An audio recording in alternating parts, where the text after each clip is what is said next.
mesa de la Junta Médica porque están nuestros invitados ya esperando.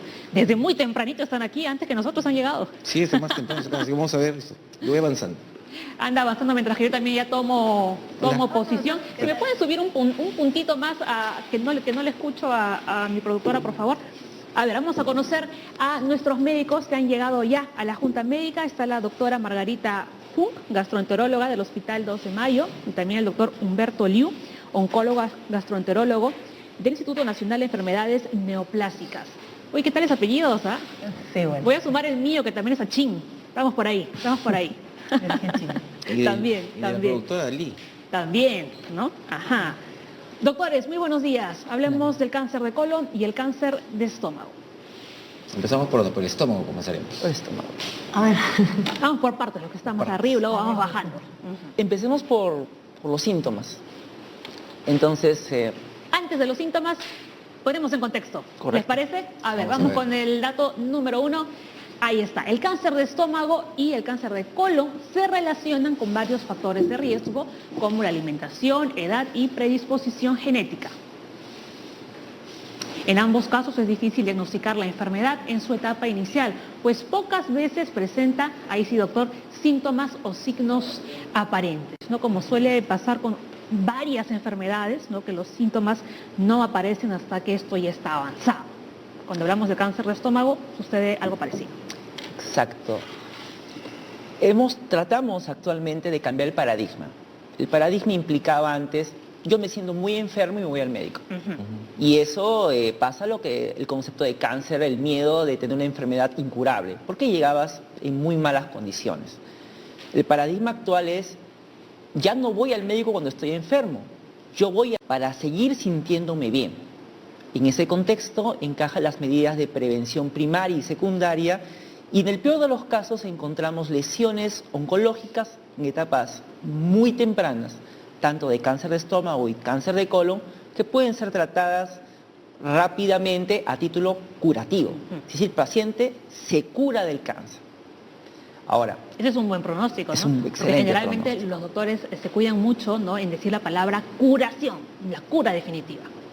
Ahora, lastimosamente, lo que tenemos que también recordar es que hay gente ahorita en sus casas que pueden tener molestias y en realidad pueden ser los primeros síntomas de alarma de una enfermedad mucho más avanzada.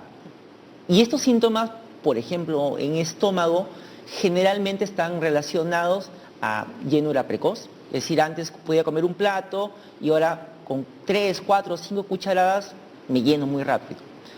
La anemia, pacientes que se ponen pálidos, que se cansan rápido, también es un síntoma importante. La falta de apetito también es un síntoma importante. Además, dolores en el epigastrio, o sea, en la boca del estómago, que no ceden a los tratamientos convencionales de gastritis, también es un síntoma de alarma. Y existen otros síntomas, signos clínicos ya de enfermedad muy severa, que lastimosamente aún seguimos viendo, como son la ascitis, una baja de peso muy marcada, 10 kilos en 2 meses, sin ningún tipo de dieta, y eventualmente vómitos muy persistentes. Recuerden que esos síntomas que acaba de mencionar el doctor es cuando la enfermedad ya está avanzada. Muy avanzada. Claro. Ajá. Justamente en los casos donde la enfermedad es temprana, tanto de cáncer gástrico como de cáncer de colon, suele ser asintomática. De ahí lo importante de lo que dice el doctor Luis de la prevención, ¿no? Por eso hay un protocolo establecido ya que en todo paciente que sea mayor de 40 años sea sometido a una endoscopía diagnóstica, por lo menos para detectar lesiones tempranas, o en pacientes que tienen antecedentes familiares, como ya habían presentado ahí, en esos pacientes prestar atención más cercana, que quizás haya que hacer antes estos estudios diagnósticos, antes de esta edad, ¿no? Sobre todo para detectar lesiones tempranas que tienen buen pronóstico y curación, como estamos mencionando. Claro. Sí, muchas personas con cáncer gástrico usualmente, como menciona el doctor, comen y se llenan, porque el tumor es un bulto. Entonces el estómago se queda más chiquitito, entonces comen menos. Pero también la gente no se da cuenta que está bajando de peso, que está comiendo menos y se pone pálido. Entonces esas personas llegan tarde realmente al hospital. Claro. Cuando llegan al hospital llegan con síndrome pilórico, pues está obstruyendo la salida de la comida al intestino, entonces la gente come, como no puede pasar la comida, sale hacia afuera. Entonces la idea es acá la prevención. prevenir es lo primero que hay que hacer. Una consulta, ¿existen algunos marcadores tumorales, ¿no es cierto?, para la parte gastrointestinal, todo, pues todo lo que conocemos, el CA, CA19, todas estas cosas? Mucha gente va a la consulta a decir, ¿me puedo hacer estos marcadores para ver si me va a dar cáncer? ¿Sirve eso? En cáncer, los marcadores tumorales, ninguno hacen diagnóstico. Así es. Ninguno. Ninguno. Ahora, en estómago se han intentado buscar marcadores, pero aún ninguno de ellos sirve. Tal vez el que más utilidad podría tener es relacionado a la próstata, pero en estómago y en colon no hay. Perfecto. Esa es la idea, porque mucha gente va a la consulta y dice, doctor, hágame todos estos marcadores para ver si tengo cáncer.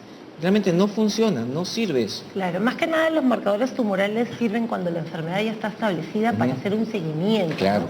Y un control de la enfermedad eventualmente si el paciente recibe quimioterapia, cirugía, las opciones que tiene en el momento de que se le diagnostica y de acuerdo al estadio en que se encuentra. Claro, cuando ya está el cáncer presente. Así es. Claro que sí. Bueno, en realidad lo chistoso es que el paciente manda al doctor, ¿no? No dice su doctor, hágame los marcadores, o sea, le está obligando casi. Sí, ¿no? y tú le explicas todo y mucha gente no entiende. Porque como tengo mi seguro privado, mi seguro me va a cubrir, pero el seguro tampoco le cubre, porque no tiene síntomas ni nada que nos diga que hay que hacerlo. Claro. Entonces cuando van y después dice, doctor, me están cobrando. Yo digo, no le van a cobrar, le digo. Ah, entonces mejor no. Entonces como tiene que gastar su bolsillo, ahí sí se da cuenta, Se tiene contiene, razón. Ahí tiene ahí sí razón. se contiene. Claro, en estas enfermedades los protocolos de seguimiento, de diagnóstico, están muy establecidos, Claro. ¿no? Ujú. Hay, claro, circunstancias o eventos, pacientes muy particulares en los que se sale uno del protocolo, pero normalmente se sigue un algoritmo de seguimiento para poder diagnosticar y tratar la enfermedad. Claro, pues hay seguimiento. Muy bien, oigan, recuerden que estamos en vivo, así que también estamos esperando, por supuesto, todas sus consultas a través de las cuentas de la Junta, del Twitter y del Facebook, o si no, también esperamos sus llamadas al 619-0747. La pared del estómago tiene 5 capas de tejido. La mayoría de los cánceres de estómago comienzan en la capa más interna, llamada mucosa. Así. Correcto. También hay que recordar que hay diversos tipos de cáncer de estómago y de colon, y estamos hablando de hecho de los más frecuentes. Y el más frecuente del estómago es un tumor que se llama el adenocarcinoma, que es el tumor que nace, digamos que de la primera capa interna del estómago, que es la mucosa, que justo está en el número 1, en la capa más luminal. Aquí lo vemos, doctor. Y de hecho, la pared del estómago tiene un diámetro relativamente pequeño, de 5 milímetros. Y el tema está de que bastan crecimientos muy pequeños del tumor, sobrepasando las diversas capas del estómago, para que el pronóstico cambie drásticamente. Por eso lo ideal en los temas de prevención o diagnóstico precoz implica en diagnosticarlos exactamente en la capa 1, que es la capa de la mucosa. Ciertamente hay otros tipos de tumores, pero en general son mucho más raros. ¿Qué tan rápido avanza ese tipo de cáncer? Ya. Digamos que hay estadios. Estadio 0, 1, 2, 3, 4. El cáncer tiene un crecimiento exponencial. ¿Qué quiere decir? Que puede pasar de los 10, 15, 20 años de lo que dura hacerse un tumor ya invasivo, 10 años pueden ser tumores muy pequeños. Pero basta un límite de crecimiento y el cáncer crece rápidamente. Muy bien, a ver, tenemos Algo ya... importante Sí, que habría que doctora. agregar Ajá. acá es que, como ven en la imagen, en el estadio, en la primera etapa, en la etapa inicial, El número que 1. es cuando relativamente puede no haber muchos síntomas, y si hacemos un examen diagnóstico temprano, esa lesión pequeñita es susceptible de ser tratada, de extirparse realmente completamente a través de la endoscopía, ¿no? Entonces la endoscopía no solo es diagnóstica, sino también terapéutica en estos casos, con buena tolerancia y buena tasa de curación. Entonces es muy importante la prevención. Una Eso es consulta. importante, no sabíamos Sí. lo de que la endoscopía también, ¿no? Claro. Era una Sí, forma Una de- pregunta, temprano. ¿en una endoscopía podremos ver el estadio 1 y 2? Ya. A ver, hay diversos métodos diagnósticos del cáncer. La endoscopía solo puede dar con certeza la invasión de la mucosa. Ahora, De forma indirecta, a través de algunos métodos como magnificación o tinciones, se puede intentar predecir la invasión a otros órganos, a la submucosa, a la capa muscular. Hay otros métodos que se complementan a la endoscopía, como el ultrasonido endoscópico, que sí permiten ver invasiones mucho más profundas. En términos generales, la endoscopía ve el tumor que está en la mucosa.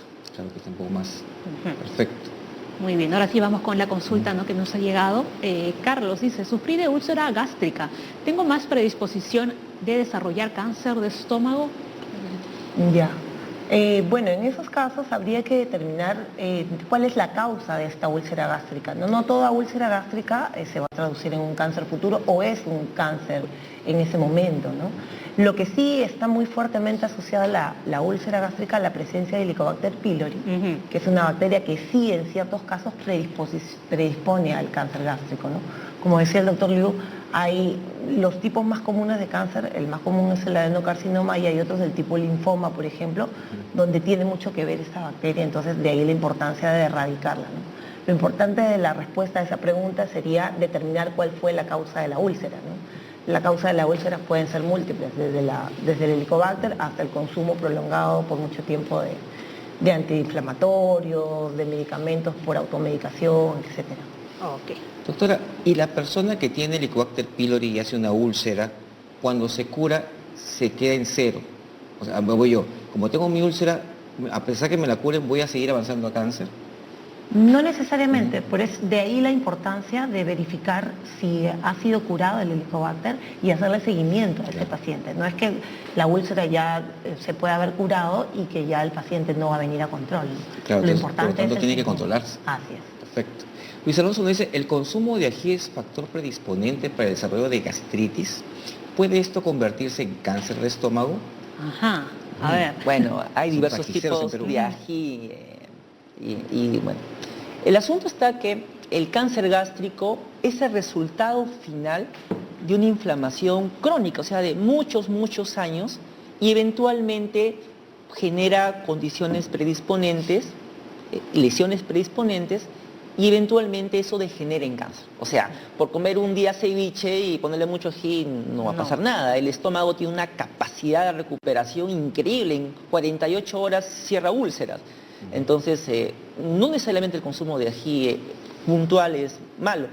El asunto sería ver si el consumo de ají va relacionado a otros factores de riesgo, principalmente la sal y bebidas alcohólicas o gaseosas. Entonces, ese contexto sí puede hacer una predisposición para factores de cáncer. Ahora, doctores, una persona que también come sano podría tener cáncer de estómago, ¿no? O sea, por otros factores, digamos. Claro. Lo que pasa es que hay múltiples factores. Claro, o sea, ¿no? eso que quede Interviene claro. la Ajá. genética, el ambiente en cuanto a los hábitos alimenticios, etcétera, como está mencionando el doctor. Entonces, claro, pero lógicamente llevar un hábito de vida saludable. Claro, y un disminuye. hábito, por supuesto. Disminuye los riesgos. Ayer me llegó, está circulando por el WhatsApp un artículo de un colega que dice que si comes frutas después de la comida es un factor que va a producir cáncer. Recomienda que la fruta debe ser comida, debe ser ingerida Antes de... tipo fierro con el estómago vacío.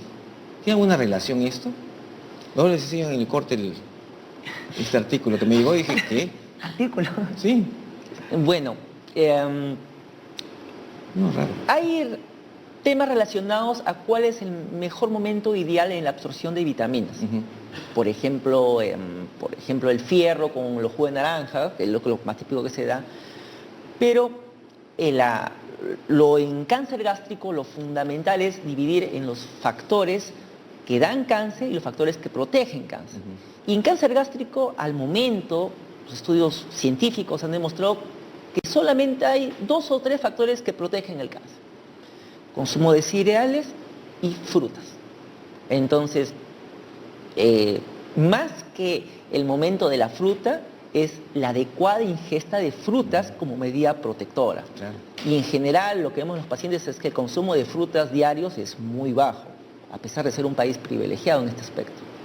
Entonces no tiene nada que ver la hora que comes Nada. la fruta. puede haber tal vez una disminución de una que otra absorción de vitamina, pero si uno consume una determinada cantidad de frutas, balanceado, no debería haber ningún problema. Para el cáncer de colon también protege el consumo de frutas y verduras, ¿no? Claro, la idea es que aquí en el programa estamos con los expertos que nos van a decir realmente estas cosas que circulan por las redes que alertan a las personas. Porque ayer justo una persona me dijo, ¿has visto esto? Ya no puedo comer fruta. Le digo, ¿por qué? Porque dice que si comes fruta después de tu comida te va a dar cáncer. ¿Qué? Y yo, ¿dónde has visto eso? Y es un artículo, pues, sabe Dios quién lo habrá escrito, Claro. pero todo el mundo se confía en eso. Hay que ver la Claro, empieza a autoría, ¿no? circular y la gente ya lo empieza a Sí, creer. así que coman fruta, que es un factor protector para muchas cosas, tiene vitaminas, tiene todo, Lo que sí- a la hora que puedan comer. Lo que sí, claro, de repente, no sé si será, no lo he leído, no lo he visto, pero de repente se refieren al consumo de fruta y que esté relacionado con alta carga calórica por el azúcar, quizás, ¿no? Una cosa así muy, Es en forma general, sí, la fruta. ya, un poco Se rara. pasa. ¿no? Sí. Bueno, hablando de los alimentos, ¿no? María Luisa les hace esta consulta, doctores. ¿Comer los alimentos muy calientes o fríos puede influir para un cáncer? La respuesta es sí, para esófago. Ah, ya. Para esófago. Esófago. Dicho sea de paso, uno, a pesar que podemos hablar de estómago, esófago y duodeno, para nosotros están de la mano. Y sí, el consumo de ingestas muy calientes o muy frías en esófago sí pueden ser factores predisponentes. Hay personas, por ejemplo, que les encanta tomar las infusiones casi Hirviendo. hirviendo. Sí, eso es peligroso. Para bajar la entonces. grasa, dice. Y ¿Para además qué? y Para además bajar la para grasa. la garganta, ¿no? Mm, Y toman hirviendo, ¿verdad? mm. Lo que pasa es que las infusiones calientes sí favorecen un poco mejor la digestión, Claro, quizás, yo- ¿no? Pero no tienen que ser hirviendo, ¿no? Claro, o sea, caliente hasta un punto. Claro, ¿No? tibias, ¿no? Ujú, tampoco nos pasemos. A ver, ¿con qué vamos ahora? Hay que buscar Vamos con ese otros factores de riesgo. A ver, Factores de vamos a riesgo. ver cuáles son los factores de riesgo para el cáncer de estómago. Atención, luego nos centramos en el cáncer de colon. A ver, infecciones recurrentes por Helicobacter pylori, alimentación, comidas ahumadas, encurtidas. ¿Están de acuerdo? Sí, está demostrado eso. Ahora, tal vez el tema del Helicobacter es el tema que para nosotros los generales puede ser muy fácil decirlo, pero la evidencia tal vez puede jugar un poco contra esto. Me explico.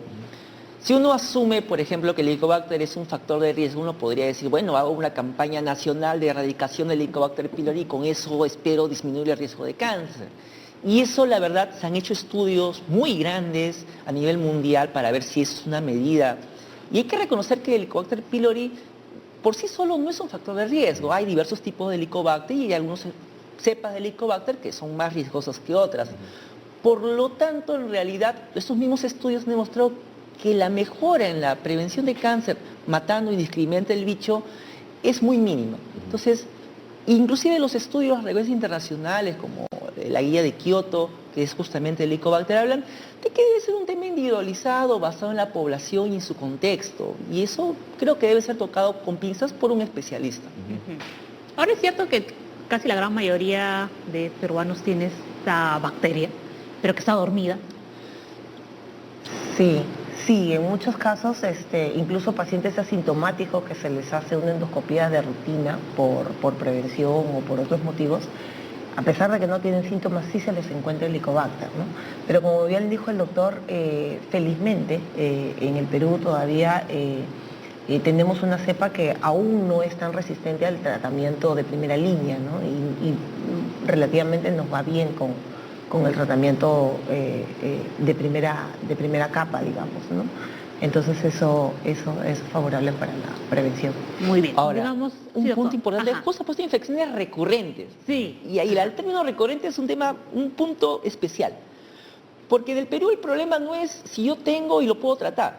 Ese no es el problema. Como dice la doctora Jun, el tratamiento es efectivo, muy bueno, un poco incómodo, pero se puede matar el bicho.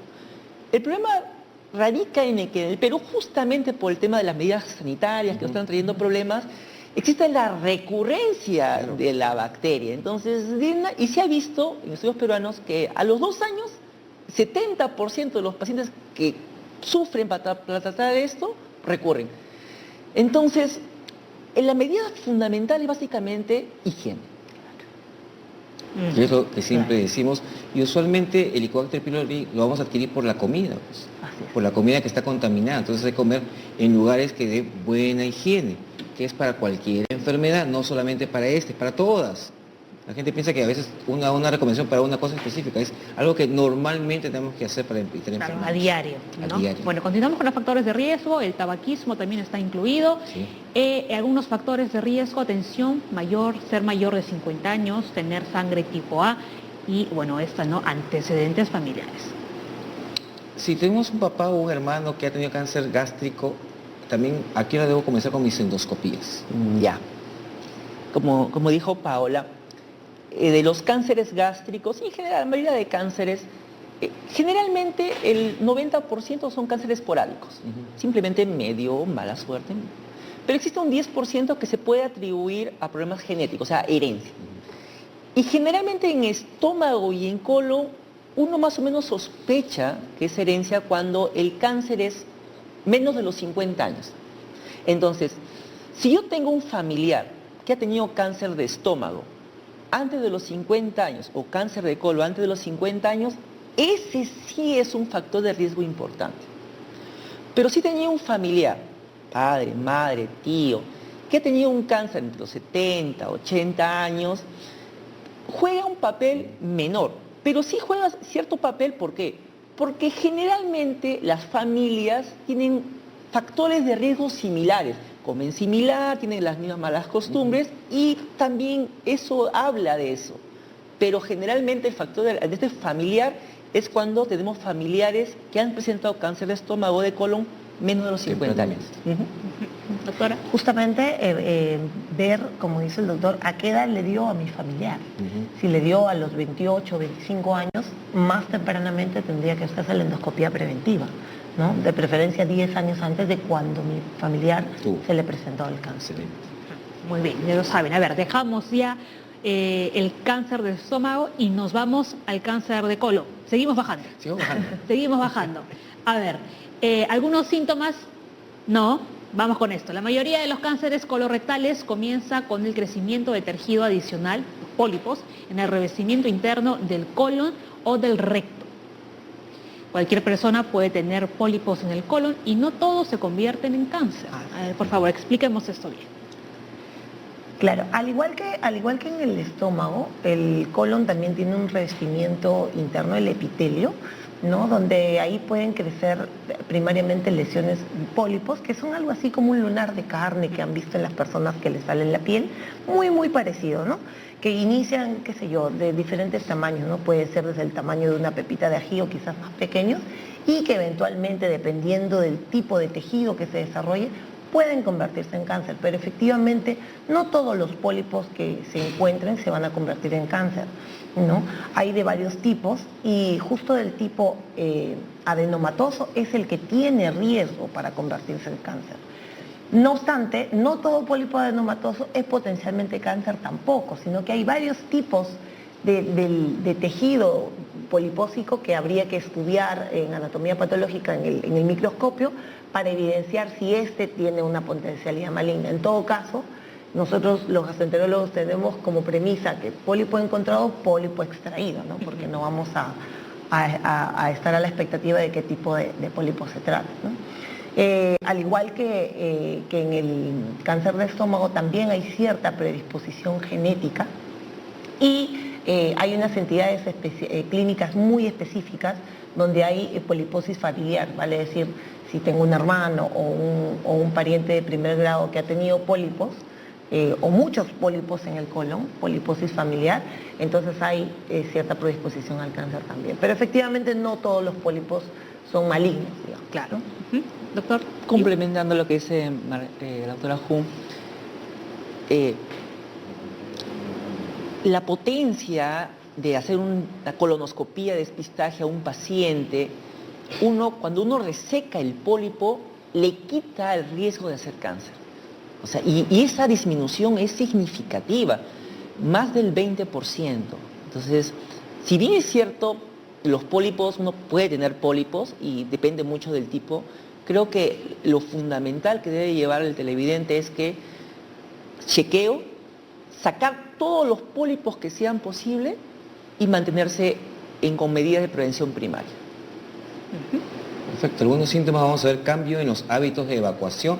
Puede haber episodios de estreñimiento, episodios de diarrea, algo que no es habitual en la persona. Pero se podría confundir con colon irritable.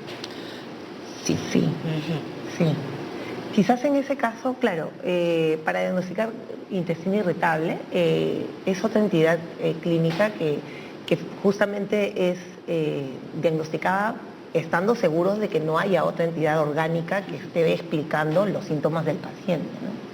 Pero específicamente en cáncer de colon, cuando hay cambios en el hábito defecatorio, ya sea diarrea o sea estreñimiento, nos orienta a pensar dónde puede estar una lesión, ¿no? Si en el lado derecho o en el lado izquierdo del colon. No obstante, ya cuando hay esos cambios, probablemente ya tengamos una enfermedad instalada, ¿no? Pero los pólipos, que son las lesiones primigenias, no van a dar síntomas de ese tipo. Ahora, las personas que están diagnosticadas con este síndrome podrían llegar a ser cáncer de colon. No tiene nada que ver. Ajá. Es otra causa. Muy bien. Seguimos. Tenemos también sangrado rectal, sangre en las heces. Usualmente cuando hay sangre en las heces hay un tumorcito que está goteando sangrecita por ahí. Sí, y eso, por ejemplo, es diferente estómago en colon, pero en colon, por ejemplo, generalmente todo lo mencionado anteriormente está relacionado básicamente a que un paciente con una alimentación normal empieza a tener anemia del tipo carencial. Entonces, porque generalmente uno espera, solo se asusta cuando ve sangre en las heces, que puede ser generalmente una hemorroides, pero generalmente la pérdida de sangre de un paciente con cáncer de colon no se ve en las heces, pero sí se ve en estudios de sangre que va perdiendo el fierro y en heces que hay sangre oculta en heces. O sea, hay que apuntar eso. O sea, no hay que esperar a ver sangre en heces para decir no puedo tener. Al contrario, no es necesario ver que haya sangre para pensar que uno puede tener. Basta la anemia o la palidez, que es un síntoma más importante. Ahora, doctores, no confundamos con el sangrado de las úlceras, ¿no? Que las deposiciones se ponen como negras. Sí. Claro, Ajá. es diferente el sangrado, ¿no? El sangrado que proviene del tracto digestivo alto, básicamente es negruzco, color de la brea, ¿no? O color del betún, digamos, ¿no? El sangrado bajo es más rojo vivo, ¿no? O color del vino. Vinoso. Sí. Claro. Nos aclaramos bien ahí. Sí, usualmente esto lo vemos en pacientes que en teoría comen bien, ¿no? Pero de repente hacen un examen de sangre y sale anemia. Y dicen, ¿por qué tengo anemia si yo como bien? Como todos los días bien, tengo buen apetito, y justamente ahí vamos a verificar la posibilidad de que pueda haber un cáncer escondido por ahí.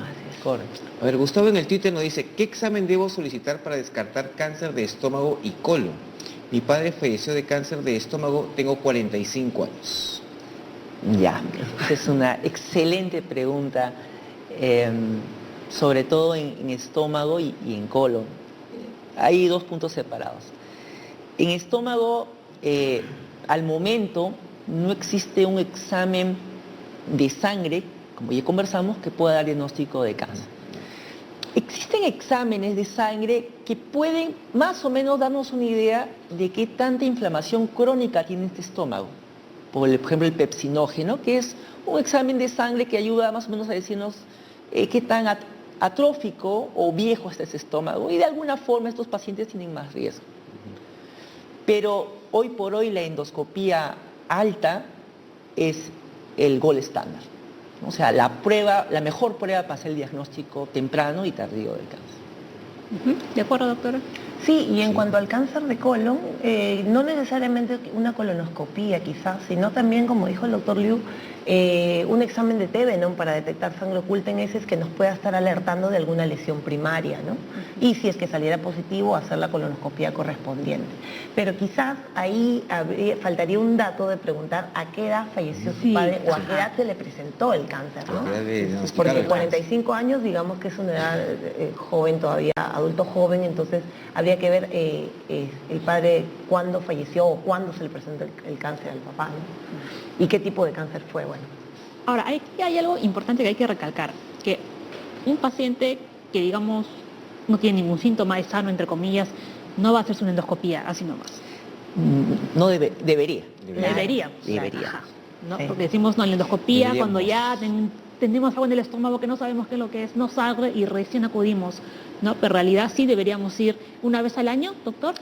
Bueno, el protocolo de cáncer gástrico hoy por hoy es paciente de 45 a 65 años, sin factores de riesgo de alarma, o sea, anemia, baja de peso, ascitis, Antecedentes. vómitos. Debe hacerse, independientemente de la síntoma, una endoscopía alta. Respecto al cáncer de colon, eso sí está justamente en elaboración. Justo estoy ayudando a la guía de cáncer de colon del ministerio. Y el problema es que hacer una colonoscopía, o sea, la logística para hacer una colonoscopía a mucha gente es muy difícil porque carecemos de infraestructura a nivel nacional. Posiblemente lo que va a quedar, y en otros países es igual, es a un paciente entre 50 y 70 años hacerse exámenes de ese en búsqueda de sangre oculta. 1 o 2, y estos pueden ser anuales. Y ese paciente se busca. Paciente positivo sí sería un buen candidato para hacerse una colonoscopia. Y el tema no es tan costoso, ¿no? No Como es tan hacer costoso. una colonoscopia y una endoscopia.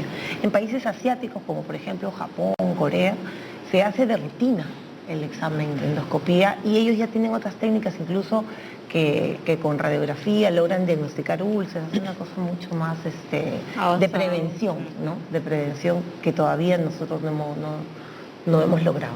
Nos falta muchísimo. No, pero ahí estamos, ahí estamos. Sí, algo que recalcar que lo que lo comentan los colegas es que en las heces usualmente no hay sangre.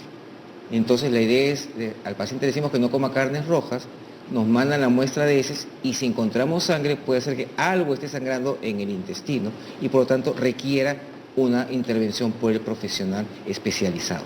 Entonces ya la idea es ahora prevenir, estamos sacando los consejos, así que por favor vayan a hacerse sus estudios.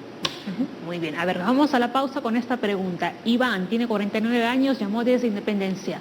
Me detectaron Helicobacter pylori, llevé tratamiento pero no mejoré. ¿Con ese diagnóstico podría desarrollar cáncer? Después de la... Ya regresamos.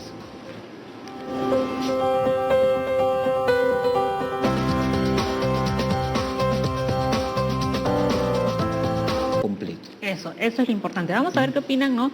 Nuestros médicos ahí en la mesa. Leslie, nuevamente nos mudamos. Nos mudamos nuevamente, nos desalojan de acá. Sí, yo justamente quería conversar con los doctores porque ahora que hemos estado hablando del veganismo, me vino a la mente el caso de esta youtuber que te estaba comentando, ¿no? Que tiene más de 2 millones de seguidores, ¿no? Y que en su canal pues colgaba estos videos, ¿no? De ser vegana, de cómo comer saludable y tal. Y hubo todo un escándalo con esta youtuber. ¿Por qué? Porque sacaron una fotografía o un video de ella comiendo pescado, ¿no? Entonces ella dio su explicación, ¿no? A los millones de seguidores que tiene, ¿no? Por qué estaba comiendo carne y luego pues en sus videos decía otra cosa. Y es que ella dijo, que durante 6 años tuvo una dieta crudivegana y en ese tiempo dice que perdió su periodo, o sea, ya no menstruaba, tuve menorrea y se hizo varios estudios y tenía las hormonas desbalanceadas, ¿no? Y el nivel de vitaminas y minerales pues estaban bajísimos, por lo tanto su cuerpo necesitaba recuperarse y acudió donde un médico y le dijo que tenía que consumir un poco de proteínas. En ese caso pues no, ella optó por el pescado, ¿no? Y esa fue la explicación que ella dio. Claro, o sea, como decían en la entrevista, el colega que estaba hablando, justamente hay que hacerse el chequeo previo, ¿no? Para ver si realmente está en buena condición como para ser vegano. ¿No? O sea, Porque, ¿todos tú calificamos para ser veganos si no estoy en un buen estado físico? claro, porque hay aportes, aminoácidos, un tipo de proteínas que solamente las tienen las carnes animales y que sirven para algunas funciones, para muchas funciones en nuestro cuerpo, ¿no? Sobre todo en los niños, por ejemplo, que también lo especificaron ahí. Entonces, ser vegano no es, claro, exactamente es una decisión, pero hay que prestar atención a ciertos factores que me pueden llevar a descompensarme, ¿no? En una fisiología normal, ¿no? Tener amenorrea, que no le venga la menstruación a una persona joven, no es normal, no está bien. Entonces, verificar qué déficit tenía ella, ¿no? Claro. Que se asesoren bien para poder hacer Claro. Generalmente los youtubers de dieta no tienen ninguna asesoría médica, ¿no? Y hacen dietas espectaculares y tienen estos problemas. Y no saben sus niveles basales de B12, Claro. Sí, o nada. Justamente eso hay que decirle mucho a la población. En la consulta viene gente que en internet ha leído de todo. Sí. Desde que tienen un tumor cerebral por un simple dolor de cabeza, que no necesariamente es así, hasta, qué sé yo, que tienen parásitos por haber estornudado. Unas cosas muy descabelladas que se le recomendaría a los televidentes, bueno, a la población en general, que verifiquen quién otorga esa información, ¿no? Eso, claro. Yo no sé si cabe el momento, pero yo les digo a mis pacientes, ¿no? Señora, señor, ¿no? Me dijo mi vecina que no tomara la medicación por esto, por eso. Y le digo, mire, si usted cayera presa, por algún motivo, ¿usted va a buscar un abogado que ha estudiado tantos años para poder defenderla? ¿O busca un leguleyo en la calle que no va a saber las leyes, etcétera? Lo mismo pasa con nosotros, ¿no?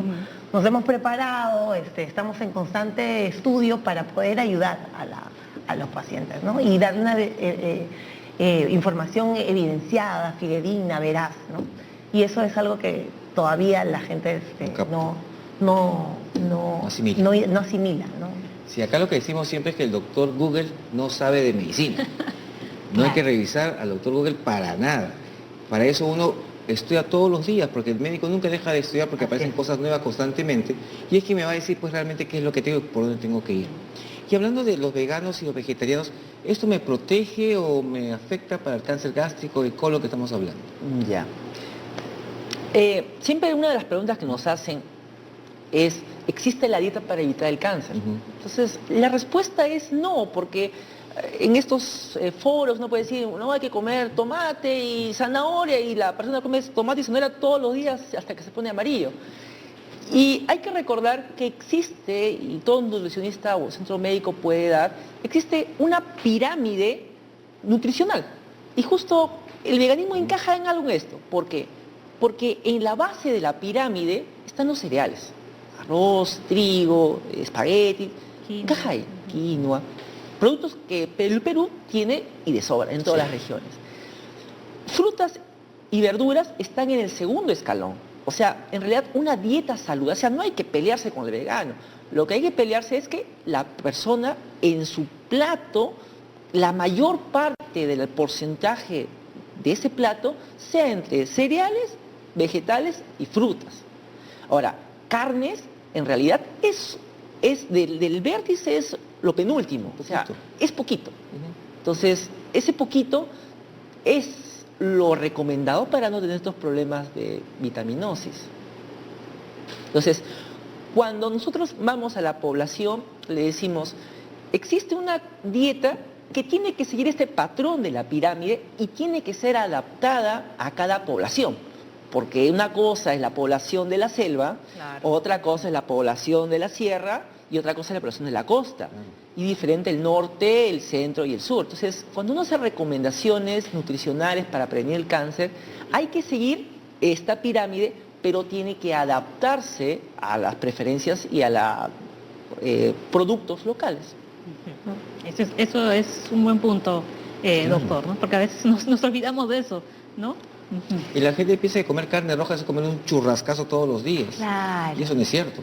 Justamente una recomendación práctica para las personas es decir, ya, del plato de segundo que yo voy a ingerir en mi almuerzo, la mitad tiene que ser de vegetales. Como decía el doctor, de los que se tengan a disposición. Quizás en la selva hay otras cosas diferentes de la costa, en la sierra, en fin. ¿No? Pero la mitad que sea de vegetales, la cuarta parte que sea de carbohidratos, arroz, papa, yuca, camote, lo que se tenga, y la otra cuarta parte de las proteínas que puede ser aportada, bueno, en el caso de los veganos quizás por proteínas de origen vegetal, o en los que tenemos preferencia por la comida animal, qué sé yo, pescado, pavita, pollo, carne, etcétera, ¿no? Es un dato práctico para la Pero la alimentación realmente diaria. en Perú no comemos una gran cantidad de proteínas animales. Excelente apreciación. Ajá. Justamente hace poco hubo una recomendación justo de carnes rojas y cáncer de colon. Y esa es una recomendación que uno lo puede leer en una guía y habla, y justamente hay países con alta presión de cáncer de colon, y uno puede leer esa guía y decir, mira, las carnes rojas dan cáncer, entonces no hay que comer. Y con un análisis en el Perú, en verdad, cuál es la realidad en el Perú, para tener ese riesgo de cáncer de colon comiendo carnes rojas, implica comer más del 50 gramos diarios de carnes rojas. Argentina come 3-4 veces a la semana carnes. El peruano promedio come 5 gramos diarios de carnes rojas al día. Entonces, dar una recomendación indiscriminada que las carnes rojas dan cáncer, podríamos poner desnutrición a esta población y al contrario, es un lujo en el país comer carnes rojas. Sí, es caro.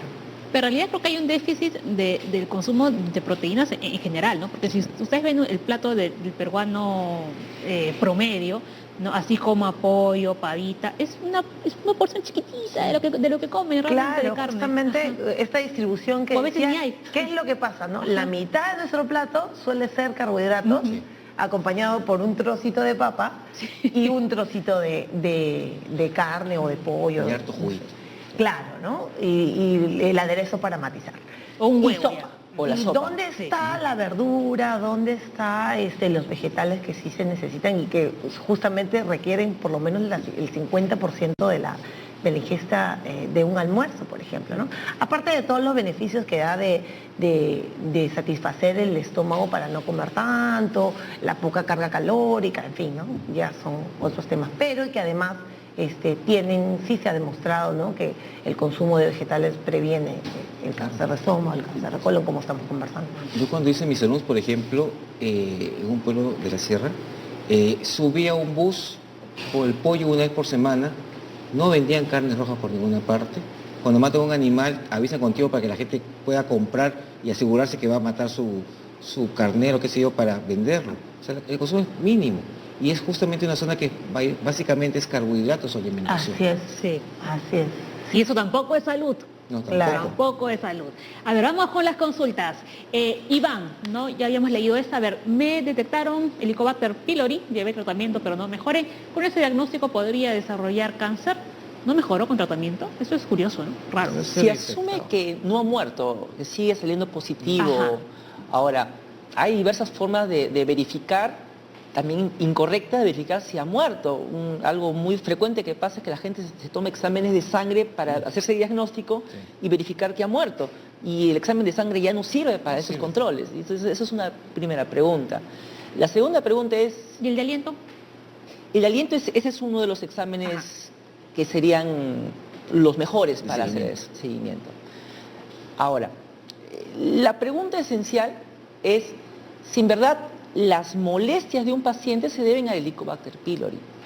Y si en verdad este paciente con Helicobacter pylori tiene factores de cronicidad en el estómago, como atrofia, como metaplasia, que podrían decir, mira, este paciente sí hay que seguir insistiéndole porque y este estómago está maltrecho y va a ser cáncer posiblemente. Pero ese es un paciente joven que se hace una endoscopía, es un estómago perfecto y solamente tiene Helicobacter, pues posiblemente esta cepa sea estas cepas medias benignas y realmente no tendría posibilidades de desarrollar cáncer. Pero importante ahí el seguimiento, Claro. ¿no? No vaya a ser que justamente esa cepa sea la que cause los cambios en la mucosa que dice el doctor de atrofia, de metaplasia, y ahí haya cierto riesgo, ¿no?, en el futuro de desarrollar O sea, en este lesiones. caso, si Iván no mejoró con el tratamiento, o sea, tiene que nuevamente acudir al médico, no decir no mejoré, ahí lo dejo. No. Ajá. Habría Sí, que ver qué seguimiento. le pueden aconsejar lo mejor para él. Claro, Lili de Cusco nos llamó por teléfono, ella tiene 40 años, dice, mi hermano de 44 años tuvo cáncer de colon y le retiraron los pólipos sin someterse a quimioterapia. Hace poco le hicieron una colonoscopía y solo le duele en la zona. ¿Es normal el dolor?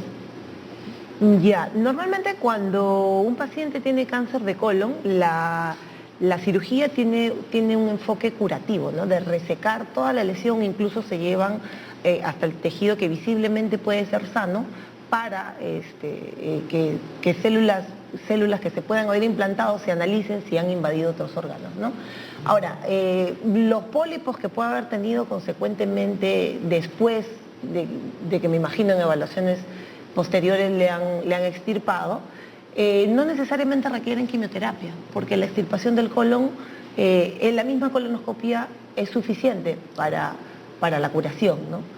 Ahora, puede haber dolor en la zona de acuerdo al tipo de operación que le hayan hecho, al tiempo de la operación que le hayan hecho, y recordemos que muchas veces cuando se opera el colon, pueden causarse adherencias y eso causar cierto malestar, cierto dolor que habría que manejarlo solamente en la consulta, ¿no? No requiere necesariamente otra cirugía. O sea, digamos, sí es parte... Habría que ver todo el contexto, Ajá. ¿no? Pero si un paciente lo han operado de cáncer de colon, probablemente haya tenido un enfoque curativo y no tendría por qué tener dolor, ¿no? El dolor debe deberse a otra cosa, ¿no? Ok. Que puede estar relacionado o no con la operación, sí, ¿no? Y que los pólipos tengan que requerir quimioterapia, en realidad no. Ok. Vamos con la siguiente consulta. Esta nos llegó a través del Facebook. Judith Love. ¿Es normal que el estreñimiento dure una semana? ¿Es factor de riesgo para el cáncer de colon? Y la siguiente, del Twitter, Norma, dice, ¿una persona con problemas de estreñimiento durante varios años puede ser propensa al cáncer de colon? La respuesta es no. Lo que sí podría tal vez estar relacionado con una persona estreñida es indirectamente podría relacionarse a que no come frutas y verduras. Tal vez por ese punto. Pero digo, la respuesta es no porque he visto que hay tratamientos de limpiezas de colon y son unas cosas que espectaculares. Ponen una foto de un tumor, le hacen la limpieza y ponen el colon normal y eso es mentira. La verdad es una... Engaña, muchacho. Engaña mucho. Un floro, ya dígalo, doctor. Sí. Y que te llaman y te preguntan, doctor, ¿es cierto que puedo lavar el colon? ¿Me puedo limpiar el colon como si se queda algo atracado y nunca sale? Y con eso ya te limpian todo el colon. Eso es mentira. Ajá. Lo que sí habría que prestarle atención de repente en un paciente en el extremo de la vida, por ejemplo, un anciano que nunca ha sido estreñido y de repente es estreñido, puede ser un signo de alarma de tener un cáncer rectal, una cosa así, ¿no? Pero un paciente que es estreñido crónicamente y que es por falta de ingesta de líquidos, de fibras, etcétera, probablemente sea por una costumbre dietaria. Ajá. Vamos a ver con estos dos. Giovanna llamó desde Trujillo, 27 años. Sufro de hemorroides. ¿Esto se puede convertir en cáncer? ¿Qué puedo tomar? Y la siguiente de Britney dice, ¿las hemorroides pueden estar relacionadas con el cáncer de colon? No, directamente las hemorroides no. Pero como decíamos, si hay un estreñimiento que es repentino, por ejemplo, y que el paciente puja crónicamente y tiene hemorroides, habría que hacer un estudio para ver si esas hemorroides se deben a algo más que solamente la falta de líquido, por ejemplo, ¿no? Pero que las hemorroides se conviertan en cáncer, definitivamente no. No. Deberían seguir un tratamiento para las hemorroides, obviamente. Claro. No, que sepa toda la gente que para prevenir las hemorroides hay que tomar bastante agua. Claro. Bastante líquido y consumir tanta papaya que tenemos en el Perú y que es barata. Yo he viajado a otros países. La pitahaya. Claro, Es la una fruta pitahaya. Los excelente, mismos claro. pacientes dicen, ¿no? He tomado pitahaya y con eso ya se me solucionó. Perfecto, decían con eso. Hablando de beber agua, los médicos nos dijeron una vez que una persona que sufre de estreñimiento no significa que por beber muchísima agua va a tener sus posiciones normales. No. O sea, no va a aguar las deposiciones. Por ejemplo, cuando los pacientes nos acercan a la consulta, doctor, soy estreñido. Yo en verdad, dudo mucho de esa definición, porque estreñimiento se refiere a una persona que no evacúa en los días regulares, pero a pesar de una buena ingesta alimenticia. O sea, quiere decir que esta persona consume 3, 4, 5 frutas diarias y a pesar de eso no hace deposiciones. Líquido. En la práctica, la fruta contiene líquidos y generalmente solo el agua, pues va a la diuresis, no tiene nada que ver con las heces. Pero sí la fibra de la fruta junto con una adecuada nutrición es importante para no ser estreñido. Y eso es lo que pasa. La mayoría de estreñidos no son estreñidos, solamente es que tienen una mala alimentación. Así es. Nosotros tenemos 3 factores para ser estreñidos. Que no tome mucho líquido, que no coma fibras y frutas y que no haga ejercicio. Son 3 cosas que deben estar de la mano para que la persona evacúe normalmente. Vamos con la siguiente, a Redina Espinosa. A mi nieta de 10 años le hicieron endoscopía y colonoscopía y le diagnosticaron gastroenteritis eosinofílica. ¿Puede ser precáncer? Ya. Bueno, qué raro que le hayan hecho a una niña tan pequeña estos exámenes, ¿no? Sí. Pero en el caso de las gastritis de tipo autoinmune o de tipo con reacción, para empezar es muy raro, con reacción inmunológica, no hay una relación directa con un precáncer específicamente, ¿no? Sino que hay una relación autoinmune, ¿no? Las defensas del cuerpo que nos defienden para las bacterias, los virus, etcétera, por alguna razón pueden estar, digamos, atacando las células gástricas y con eso desarrollar algún grado de lesiones en la mucosa, y eso habría que vigilarlo para ver si hay predisposición genética u otros factores, se puede desarrollar eventualmente un cáncer, pero lo cual es muy, muy raro, ¿no? O sea, Entonces, no. Sí, o sea, ¿Por qué hay consideran relación directa. que esta niña con 10 años no le deberían haberle hecho esos exámenes? Hay patologías que sí, algunas causas de disfagia en niños, una de las causas es la asociación sinofílica, tal vez por eso le han hecho. Pero eso, como dijo la doctora, es algo muy, muy raro. Ok, vamos con la siguiente. Les.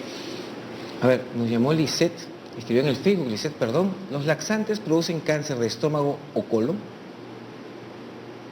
No, no, en ningún caso. Lo que sí, de repente, el abuso de los laxantes sí puede propender a que un paciente pueda depender de ellos si los usa de forma habitual, ¿no? Como volvemos a repetir, la alimentación y el hábito es lo que principalmente debe prevalecer en este caso, ¿no? Habría que ver por qué la paciente está tomando laxantes, ¿no? Si es una paciente mayor y no logra hacer defecación y es en poco tiempo, habría que su gastroenterólogo le evalúe y ver por qué necesita laxantes para poder defecar. De repente quiere bajar de peso. Claro, si es También por una existe. cuestión, También, ¿no? por querer bajar de peso, o estas chicas que a veces no comen y que creen que con la evacuación habitual o muy seguida van a lograr bajar de peso, puede ser por eso, ¿no? Pero en todo caso el abuso de cualquier fármaco tiene siempre efectos secundarios, efectos colaterales. Claro, algo que existe mucho es que la gente no está acostumbrada a comer frutas. Y verduras piensan que la ensalada está ahí, jala una lechuga, eso es comer verduras. Tampoco. Y justamente estas son las personas que tú le preguntas, ¿por qué toma? Ay, doctor, no como fruta. Y como verduras no me gustan. O sea, no le gusta nada. O le dice, ¿te hay- gustan las verduras? Sí. ¿Cuáles? Lechuga y tomate. Sí. Claro, justamente el color de las verduras tiene diferente aporte nutricional. Entonces no solamente, quizás a mí me gusta la lechuga, pero no solamente hay que comer lechuga, sino hay que variarlo con zapallo, nabo, Hay tomate, montones de verduras. de los colores que tengamos. Cuando vamos al extranjero y vemos que es tan caro un Sí, kilo es de verdad. papaya, Dios mío, y nosotros que la tenemos aquí a 3 soles en el mercado y no la consumimos, es una cuestión de hábito, ¿no? Somos afortunados, Sí, realmente. en Sí. realidad ¿No? sí. En Somos España es bendecidos. chistoso porque tú vas al supermercado y está la papaya, bueno, en realidad te ponen papayón, ¿no? Y eso, este tamañito. Sí. Creo que aquí hay paltas más grandes. Sí. ¿No? Y además es desabril. Sí, fea. No tiene un no sabor. tiene el mismo sabor que las que tienen aquí. A ver, Anaís dice, ¿es cierto que el microondas causa cáncer al estómago? Y muchos habríamos muerto entonces ya, ¿no? Bueno, la respuesta es que los estudios al momento a nivel internacional Igual que no han eso. demostrado una relación.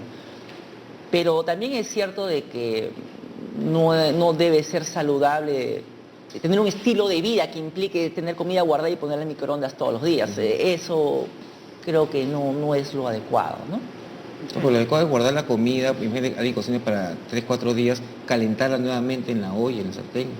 Eso sí debe hacerse. Que por un tema de practicidad, pues imagínate, ¿no? Yo que sé, llegas de trabajar a las 3 de la tarde y tu comida ya está servida en un plato, ya la calientas en el microondas, ¿no? Como volvemos a repetir, es cuestión de hábito, ¿no? Ujú. Quizás no es práctico, pero si se hace eventualmente, bueno, Sí, pues. no hay estudios que hayan demostrado que sea una causa directa. Lo que sí, la comida fermentada, la comida guardada, la comida muy ahumada, sí puede ser factor de riesgo para cáncer Sí. gástrico. Y ahora comer, por ejemplo, en estos, los tecnopors, Bueno, envases de el Tecnopor? tecnopor no se va al microondas, eso sí. eso, porque hay gente que Ajá. mete, No, hay gente que mete el En tecnopor en el principio el microondas. tecnopor Esa no va al es microondas. Hay materiales de vidrio que son los más adecuados, inclusive para la conservación en la refri, los Mejor materiales que de vidrio, cristal, ¿no? de hecho, Sí. son mucho Bueno, mejor. aprovechando la pregunta de Paola, también salió diciendo a la gente que el tecnopor hacía daño para servir las comidas, entonces una pollada que esté metida en un tecnopor, Claro. la comida que te venden en el tecnopor llega a la casa, ¿esa comida se contamina con algo que pueda causar daño al estómago o algo? Tal vez dependerá mucho de la calidad del tecnopor que se vende, ¿no? De hecho hay todo de precios y marcas, ¿no? Pero en general no. A ver, A ver, en el Facebook Isabel nos comenta, dice, tuve cáncer de colon a los 39 años, también lo tuvo mi hija a los 21. ¿Qué tendrían que hacer a mis otros hijos de 22 y 18 años para prevenir esta enfermedad? Esa es una pregunta bastante profunda. Sí. Para empezar, Isabel posiblemente tenga el diagnóstico de síndrome de Lynch, porque no ha hablado nada de pólipos. Sí. Y eso es una enfermedad genética que da predisposición a hacer cáncer, es un paciente sin pólipos a muy temprana edad, antes de los 50 años. Como mencioné, todo paciente que ha tenido antecedentes de cáncer antes de los 50 años encaja en un grupo hereditario y de hecho toda la familia tiene que hacer chequeos. Los chequeos generalmente empiezan 10 años antes de la edad de inicio del paciente puntual, ¿no? Por ejemplo, si es de 39 deberían ser los 29. Pero la recomendación sería que esos pacientes no son iguales que los pacientes que tienen cáncer a los 60 años. Son completamente diferentes y deberían ser guiados por una evaluación genética para predecir exactamente el tipo de enfermedad genética y los controles que tengan hijos, porque hay hijos que tal vez no hereden los genes y no requieran los chequeos. Pero en ese caso que su hija tuvo a los 21, estos dos hijos de 22 y 18 ya deberían Ya, examinarse, exactamente, ¿cierto? ya deberían ser. Deberían estar viendo al genetista y al gastroenterólogo. Así es. De comenzar. Así es, sí. Ok, vamos con la siguiente Colonoscopia. consulta. Jonathan, a ver, llamó por teléfono, 28 años, desde Comas. Tomo laxantes naturales todos los días. ¿Puedo estar propenso a tener cáncer de colon? Aquí llamamos laxantes Se te pregunta, ¿qué es un naturales. laxante natural? Es el de Me las imagino ciruelas. que se debe referir al Cirelax, eso que venden en la farmacia. El magnesol. Que- A test, dice que test. está en base a fibras naturales, ¿no? Imagino, o por lo menos eso es lo que reportan los pacientes en la Hay consulta. algunos cáscara de la India, me parece. No es de la India. No es de la No es de India. la India. Son unos laxantes. El té verde, ¿no? Que coma fruta. A ver, en el switcher, que Sí. todos lo saben. Pero en realidad está propenso a cáncer por tomar laxantes Ya. naturales. Nos dicen que sí come Fruta y frutas y verduras. Pero que igual necesita. O sea, aún así coma frutas y verduras, ¿debería comer más entonces? Bueno, Ejercicio. el estreñimiento hay diversas causas. El peruano tiene una peculiaridad y eso hay que entenderlo. El peruano tiene de por sí el colon muy largo, o sea, en promedio en el mundo tiene 1,5 metros, el peruano más 2 metros para arriba es lo normal. Alguien de la costa con ese colon puede tener cierta predisposición, además, sobre todo si no tiene los hábitos adecuados de tomarse un tiempo para ir al baño. Entonces, la vida estresada, malos higiene, malos alimentos, todo condiciona al estreñimiento, ¿no? Y mira que tiene megacolon también, ¿no? Colon- Entonces le decimos que no está propenso a tener cáncer. Por tomar laxantes no, pero es mejor llevar Mejor una su alimentación dieta. saludable, claro. A ver, vamos con más consultas. Juan Carlos también llamó desde Surquillo, 56 años. ¿Por qué un gastroenterólogo debería recetar bromuro de otilonio? Otilonio. Ajá. Sufro de diarrea y el primer médico me recetó este medicamento y el segundo doctor me recetó Bismucar y Aeroitan. Ajá, tengo 2 días con el tratamiento y me está ayudando. Ya. Ese tratamiento es para intestino irritable. Probablemente el colega que ha evaluado a Juan Carlos ha determinado que tiene esta entidad y que es una entidad que realmente tienen que tener clara las personas que no se cura, porque tiene mucho que ver con el estado ansioso, con la personalidad, bueno, con varios factores, y que lo que hay que tratar es el síntoma principal que le molesta al paciente, ¿no? Probablemente Juan Carlos tiene dolor y por eso le han recetado otilonio. Y para la diarrea, bueno, lo están manejando con los otros medicamentos que dice ahí. Pero lo principal es decirle a Juan Carlos que tiene que estar en contacto muy cercano con su gastroenterólogo para que le haga el seguimiento y eventualmente le va a suspender estos medicamentos o le va a aumentar la dosis si es que lo requiere, ¿no? Pero que no hay malignidad según la receta que ha indicado, no hay un antecedente de algo maligno, ¿no? Hay que recordar que el diagnóstico de intestino irritable, que es lo más frecuente, es un diagnóstico generalmente hecho por un gastroenterólogo. Entonces, lo malo es que un médico general ve a un paciente con molestias y lo catalogue de intestino irritable y le dé tratamiento sin tener mayor evaluación. Entonces, en este caso creo que está bien. Sí, está bien. A ver, Está tranquilo. siguiente pregunta. Teléfono, nos llamó Gaby desde Arequipa, tiene 50 años. A mi mamá de 82 años le hicieron una endoscopía y le salió lesión elevada de colon transverso con adenoide tubular y displasia de bajo grado con clasificación de Viena categoría 3. Totalmente completo acá. ¿Qué significa este diagnóstico? En términos prácticos, la pregunta que yo haría a este paciente es si se la sacaron completa o solo fue una biopsia. Eso es muy importante. Si la lesión es solo una biopsia, es una lesión preoncológica y de todos modos y debería ser extraída. Ahora, el tema es ya un paciente de 82 años, hacerle una polipectomía. En otros países en realidad se hace seguimientos hasta que sobrepasan 10 años más el promedio de vida nacional. Entonces, 80 años, eventualmente habría que considerar riesgo-beneficio. Y si ha sido extirpada completo, es una lesión que está curada. Claro. ¿Y debería ir a sus controles cada cuánto tiempo? Generalmente cuando un paciente de 82 años ya no debería hacerse controles, eso hay que tener claro. Sí, para la población. Si fuera menor, o sea, 60, 70 años, sí, el seguimiento cuando tienen pólipos oscila entre 3 a 4 años dependiendo del número, el tipo y la severidad. Ok, a ver, más consultas. Hemos recibido bastantes preguntas, doctores. Ana María tiene 70 años, llamó desde San Borja. Me han diagnosticado esofagitis y gastritis crónica. Me han mandado tratamiento con pastillas, pero cuando tengo reflujo me duele y genera náuseas. ¿Eso me puede generar cáncer de estómago? Probablemente el tratamiento que le han dado y que le está causando náuseas, quizás es el tratamiento para el Helicobacter pylori, que sí es un tratamiento fuerte, ¿no? Donde generalmente se toman entre 8 a 10 pastillas diarias, pero suele ser pasajero, ¿no?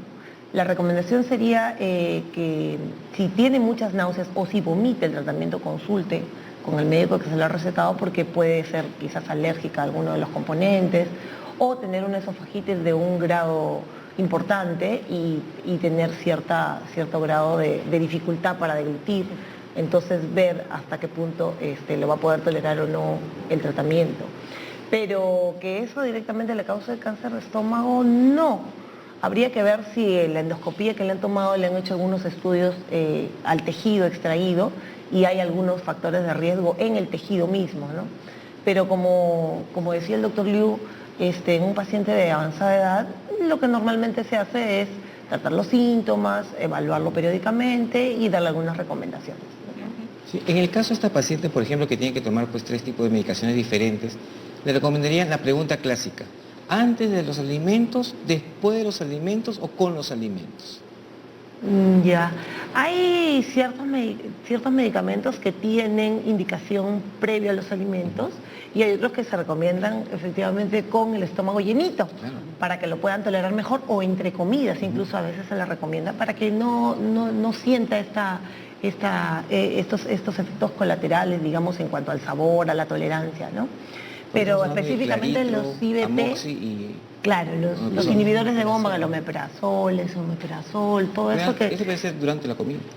Normalmente es antes. Debería ser antes, por el omeprazol. Por el omeprazol. Claro. Pero sí es pesado. Sí, porque es pesado. Sí, pues. es un poco fuerte. Lo que pasa es que el medicamento tiene que no solo llegar al estómago, sino absorberse por la sangre, en el intestino, pasar a la sangre para hacer el efecto donde tiene que hacerlo, ¿no? Entonces, por eso se le da ese periodo, digamos, que tenga que ser antes de las comidas. Un tema puntual que he hecho a Margarita y quiero resaltar, porque yo creo que debe ser muy raro que alguien le haga endoscopía y que no salga gastritis crónica. A todos nos sale gastritis crónica. Todos. Pero la gastritis crónica no activa. O no activa. O principios de gastritis. Entonces, yo creo que una endoscopía que nos debe alarmar, primero es una endoscopía que tiene una buena biopsia, 1 o 2 biopsias. No hay endoscopía sin biopsia. Tiene que haber una biopsia. Y de hecho va a ser gastritis crónica porque es lo general. Pero hay que poner mucha alarma a los términos metaplasia, atrofia y displasia. Yo creo que cuando llegan eso deberíamos tener mucha precaución. Y si no los hay, estar tranquilos.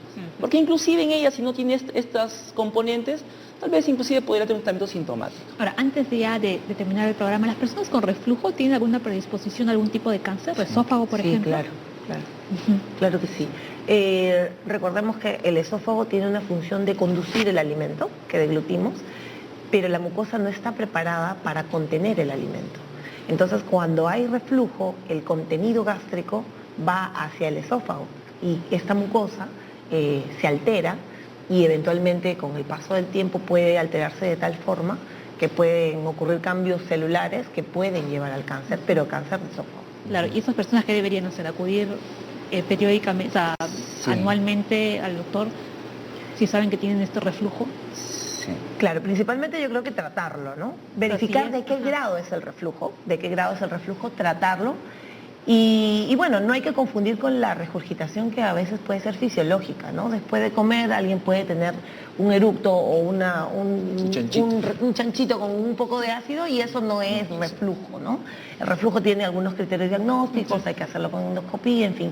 Pero quizás la recomendación para las personas en general es que nunca se vayan a acostar, por lo menos inmediatamente después de haber comido, que pasen un par de horas o 3 horas, ¿no?